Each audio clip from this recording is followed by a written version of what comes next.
আসসালামু আলাইকুম বন্ধুরা।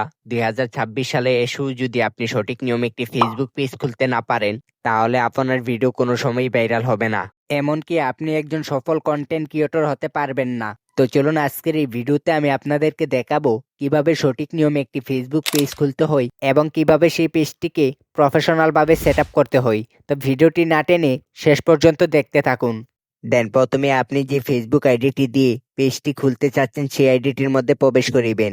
এখন পেজ খোলার জন্য উপরের দিকে লক্ষ্য করলে দেখতে পারবেন থ্রি ডট একটি আইকন রয়েছে, এটার উপর একটি ক্লিক করতে হবে।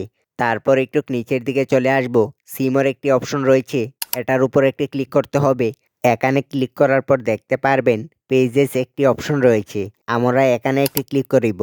তারপর প্রথমে আপনি একটি অপশন পেয়ে যাবেন, সেটা হচ্ছে ক্রিয়েট। আমরা এই ক্রিয়েট বাটনটির উপর একটি ক্লিক করিব। এরপর আপনি এখানে দুইটি অপশন দেখতে পারবেন। উপরে যে অপশনটি রয়েছে ক্রিয়েট এ নিউ পেজ, এটিকে আপনি সিলেক্ট করে নেক্সটে একটি ক্লিক করিবেন। সো এখন এখানে পেজের নাম দিতে হবে, অর্থাৎ আপনি যে নামটি দিয়ে পেজটি খুলতে চাচ্ছেন সেই নামটি এখানে লিখে নেক্সটে ক্লিক করিবেন। নেক্সটে ক্লিক করার পর এটা কিন্তু খুবই ইম্পর্টেন্ট একটা জিনিস, সেটি হচ্ছে ক্যাটাগরি। অর্থাৎ আপনি যেই ধরনের ভিডিও তৈরি করবেন, আপনি যদি সেই ধরনের ক্যাটাগরি এখানে সিলেক্ট না করেন, তাহলে আপনার ভিডিও কিন্তু সঠিক দর্শকের কাছে পৌঁছাবে না। অর্থাৎ আপনি যদি ফানি ভিডিও ছাড়ার জন্য পেজটি খুলতে চান, সেই ক্ষেত্রে আপনি এই ধরনের ক্যাটাগরিগুলো ব্যবহার করতে পারেন। এবং যারা ব্লগ ভিডিওর জন্য পেজ খুলবেন, তাদের সবচেয়ে সেরা ক্যাটাগরি হচ্ছে এইগুলা। আপনারা এগুলা ব্যবহার করবেন। যেহেতু আমার পেজটি টেক ভিডিও আপলোড করার জন্য তৈরি করেছি, সেই ক্ষেত্রে আমি টেক রিলেটেড কতগুলো ক্যাটাগরি দিয়ে নিচের দিকে দেখতে পারবেন ক্রিয়েট বাটন রয়েছে, এটার উপর একটি ক্লিক করে দিব। তারপর আপনাকে এরকম একটি পেজে নিয়ে আসবে। এখানে কিছু ইনফরমেশন দিতে হবে আপনার পেজের জন্য।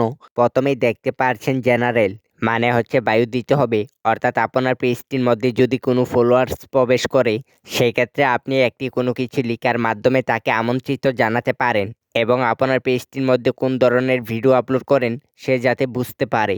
এখানে আমি আমার পেজ অনুসারে একটি শর্টকাট বায়ো লিখে দিব। আপনি চাইলে চ্যাটজিপিটি থেকে সুন্দর করে একটি বায়ো লিখে আনতে পারেন। তারপর দেখতে পাচ্ছেন কন্টাক্ট, এখানে চাইলে ওয়েবসাইটের জায়গায় আপনি কিন্তু আপনার ইউটিউব চ্যানেলের লিঙ্কটি দিতে পারেন। আপনি চাইলে টিকটক আইডির লিঙ্ক এবং আপনার যদি একাধিক কোনো ফেসবুক পেজ থাকে সেটিরও লিঙ্ক দিতে পারেন, যাতে দর্শকরা এখান থেকে আপনার অন্যান্য পেজগুলোর মধ্যে প্রবেশ করতে পারে। এতে আপনার অন্যান্য পেজগুলোর মধ্যে ফলোয়ার্স কিন্তু বাড়বে। ইমেল, এখানে আপনি একটি বিজনেস ইমেল অ্যাড করবেন। যদি কোনো ব্যক্তি চায় আপনার দ্বারা কোনো প্রমোশন ভিডিও তৈরি করবে, সেক্ষেত্রে আপনার সাথে সে ইমেলটির মাধ্যমে যোগাযোগ করবে। ফোন নাম্বার, এখানে বর্তমান চলিত একটি নাম্বার বসাবেন। এরপর নিচের দিকে রয়েছে আপনি কত ঘন্টা অ্যাক্টিভ থাকবেন, সেটা কিন্তু এখানে দিতে পারবেন। যেমন রয়েছে অলওয়েজ ওপেন এবং নো আওয়ার্স অ্যাভেলেবেল, এখান থেকে আপনি উপরটায় রাখবেন। তারপর নেক্সটে ক্লিক করিবেন। এখন দেখতে পাচ্ছেন আমাদের পেজটি কিন্তু খোলা হয়ে গিয়েছে। দেন নেক্সটে ক্লিক করিব, আবার নেক্সটে ক্লিক করিব। এখন ডানে ক্লিক করতে হবে। তো ফাইনালি আমাদের পেজটি কিন্তু খোলা কমপ্লিট হয়ে গিয়েছে।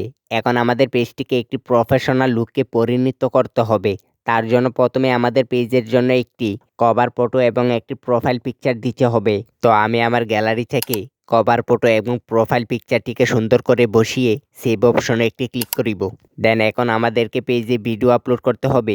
তার জন্য আপনি উপরের দিকে একটি প্লাস আইকন পেয়ে যাবেন, এটার উপর একটি ক্লিক করিবেন এবং এখান থেকে কিন্তু আপনি শর্ট ভিডিও এবং লং ভিডিও আপলোড করতে পারবেন। তো আজকের ভিডিওটি আমি আর বাড়াতে চাচ্ছি না। পরবর্তী একটি ভিডিওতে আমি দেখাবো কিভাবে পেজের মধ্যে সঠিক নিয়মে ভিডিও আপলোড করতে হয়। তো যদি ভিডিওটি ভালো লেগে থাকে চ্যানেলটিকে সাবস্ক্রাইব করে পরবর্তী ভিডিওর জন্য পাশে থাকিবেন।